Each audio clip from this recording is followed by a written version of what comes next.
Post-mortem আজকে এখানে হচ্ছে না। পোস্টমর্টম ওর বাবা মা চেয়েছেন কমান্ড হসপিটাল অথবা এমসে করার জন্য, তার জন্য যা যা করার দরকার আমরা করব, যেটা আমরা কথা বলা হয়েছে। আমাদেরও যা যা মুভ করার আমরা করব, তার পরিবারের সম্পূর্ণ সুরক্ষার দায়িত্ব আমাদের, আমরা নেব। ভারত মাতা কি জয়। সবাইকে আমরা বলবো আমরা আস্তে আস্তে দিকে চলে যাবো, তারপরে এবার বাদ বাকি প্রসিডিংস এবং তার পরিবারের সাথে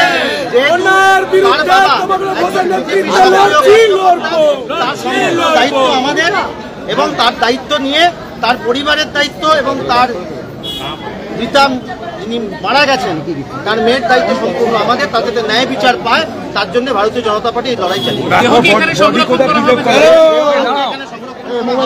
এবং আমরা সংরক্ষণের কথা বলে এসেছি। ঠিকমতো করা হয়, তাদের বডি ডিকম্পোজ না হয়।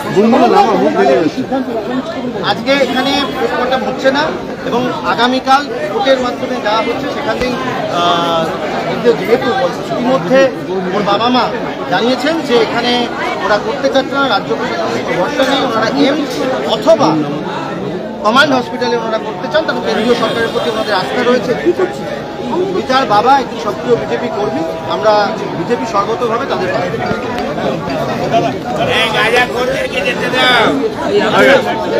আচ্ছা, আমরা কেউ